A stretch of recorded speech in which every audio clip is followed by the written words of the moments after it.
Est-il trop tard pour se lancer sur YouTube en 2022? Cette question, on se l'a posée en 2015, on se la pose encore aujourd'hui en 2022 et je t'assure qu'on se la posera encore en 2025. Avant de rentrer dans les détails, je vais te donner quelques faits pour que tu puisses bien répondre à cette question. YouTube est aujourd'hui une des plateformes les plus populaires du web. Et ne parlons même pas de sa croissance ces 10 dernières années. Sans précédent, YouTube a révolutionné notre manière de consommer le contenu vidéo sur Internet. Et sa croissance s'est accélérée ces 2 dernières années. On le sait, toi et moi, crise du Covid, on se retrouve bloqués à la maison et on va pas se mentir, on n'avait pas trop de choix. En fait, on en avait deux, YouTube ou Netflix. Aujourd'hui, YouTube, c'est 2,3 milliards d'utilisateurs chaque mois dans le monde. C'est aussi plus de 90 000 vidéos qui sont vues chaque seconde sur YouTube. En tout, ce qui nous fait plus d'1 milliard d'heures de vidéos visionnées donc chaque jour. Et enfin, pour les créateurs, juste un seul chiffre. 500 heures de vidéos sont uploadées chaque minute. Ce qui en fait tout simplement le deuxième site le plus visité au monde et le deuxième réseau social. Mais alors, est-ce qu'il est vraiment trop tard pour se lancer sur YouTube? En fait, il n'y a pas de bonne ou de mauvaise réponse à cette question. Ça va dépendre de toi et de toi seul. Aujourd'hui, dans cette vidéo, je vais t'expliquer les excuses et les mythes qui nous bloquent encore aujourd'hui pour se lancer sur YouTube. Premier point, je ne sais pas comment faire. Comment on peut encore dire ça en 2022?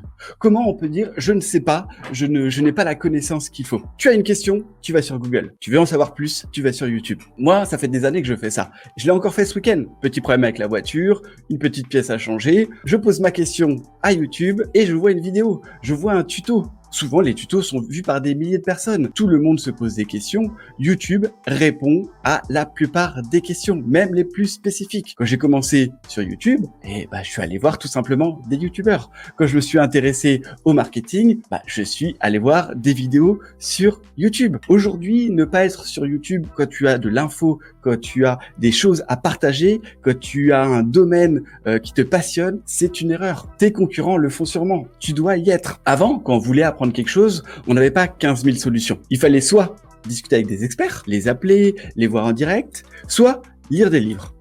Aujourd'hui, l'info est gratuite et partout, disponible tout le temps, matin, midi, soir, même la nuit. Et je peux vous le dire, à 2h du mat, je peux être encore sur YouTube. Si tu veux te lancer sur YouTube, tu as plein de créateurs qui t'aident à le faire. Après, pour moi, la meilleure solution, c'est tout simplement de me suivre sur LinkedIn, 2, de t'abonner à ma chaîne YouTube si c'est pas encore fait, de noter sur ton agenda que tous les mardis, je serai en live pour répondre à tes questions. Deuxième point, je n'ai pas d'idée et mon domaine est totalement saturé sur YouTube. Si tu regardes cette vidéo, c'est sûrement que tu viens de LinkedIn. Donc, que tu es un entrepreneur, une entrepreneuse. Comment encore aujourd'hui tu peux dire que tu n'as pas d'idée? C'est impossible, en tout cas, je ne le conçois pas. Tu passes tes journées à travailler, à mettre en application des concepts, à discuter avec des clients ou des prospects, tu leur apprends chaque jour de nouvelles choses, tu apprends toi-même chaque jour de nouvelles choses, des idées, tu n'en manques pas. Tu en sais beaucoup plus que n'importe quelle personne qui n'est pas de ton domaine et qui veut apprendre. Le problème qu'on a souvent, c'est pas qu'on n'a pas d'idée. Le principal problème, c'est l'exécution. On pense qu'il faut créer un contenu original. On pense qu'il va falloir réinventer la roue. Plus rien n'est original aujourd'hui. Mais que ce soit sur LinkedIn, que ce soit sur YouTube, que ce soit sur n'importe quelle plateforme, aujourd'hui, on retravaille des concepts qui existent déjà. Tu as des idées, tu as envie de les partager. Ce qui va te rendre unique, c'est toi. S'il y a déjà plein de monde dans ton domaine, s'il y a déjà plein de monde dans ta thématique, ça veut dire que c'est une bonne chose. Ça veut dire qu'il y a une audience qui est prête à t'écouter. Et si tu veux savoir la vérité, nous regardons plusieurs créateurs dans chaque thématique. Moi, le premier. Moi, il y a plein de domaines qui me passionnent. Je te jure que je ne suis pas arrêté sur une seule personne. Qu'est-ce qui les différencie à ton avis? Et qu'est-ce qui va faire que tu vas te différencier sur YouTube? C'est eux, c'est leur ton, c'est leur personnalité, c'est la façon dont ils traitent le sujet, c'est l'angle d'attaque qu'ils vont prendre, c'est leur plume pour certains. Oui, ton domaine est saturé, mais tu peux trouver un concept original de traiter l'information, pas l'idée en elle-même. On est d'accord que l'idée, tu vas reprendre une idée qui existe. En même temps, tu ne réinventes pas ton métier tous les jours. C'est ça que les gens veulent voir sur YouTube. En fait, ils veulent te voir toi et comment tu es. toi. Après, il y a plein de façons de changer d'angle d'attaque. Aujourd'hui, il y a de plus en plus de créateurs qui font des vidéos sans jamais montrer leur tête, juste avec leur voix et des vidéos en fond. Et ça plaît. Bref, tu ne dois pas essayer à tout prix de trouver l'idée originale. Tu dois juste trouver ta façon de le dire, ta façon de t'exprimer, ta façon de faire du montage. Voilà aujourd'hui ce qui fonctionne sur YouTube. Troisième point, je n'ai pas le temps. Et tu sais quoi? Je vais te dire exactement la même chose que je dis à mes enfants. Ce n'est pas que tu n'as pas le temps, c'est juste que tu ne prends pas le temps et c'est totalement différent. On a tous les mêmes 24 heures dans la journée. Tous, les plus gros créateurs, même ceux qui peuvent poster, publier plusieurs vidéos chaque semaine, ont les mêmes 24 heures que toi. Sur LinkedIn, avant, on était là, il faut poster 2 à 3 fois par semaine. Aujourd'hui, on a la preuve que certains postent 3, 4 fois par jour. Et pourtant, eux aussi, ils ont les mêmes 24 heures que toi. Dire que tu as pas le temps, c'est pas une bonne excuse. Tu ne veux pas prendre le temps. Tu ne veux pas choisir, tu ne veux pas te dire que YouTube peut être une priorité pour toi. Tu en as d'autres. Alors, je suis pas exemple de défaut, hein. J'ai longtemps repoussé le fait de me lancer sur YouTube. Je repousse aussi certainement d'autres choses, mais je sais très bien que c'est un choix que j'assume, même si c'est pas toujours bien. Ça doit être pareil pour toi. Le jour où tu veux te lancer sur YouTube, il faudra que ça devienne une de tes priorités. Et là, tu verras que ça va fonctionner. Quatrième point.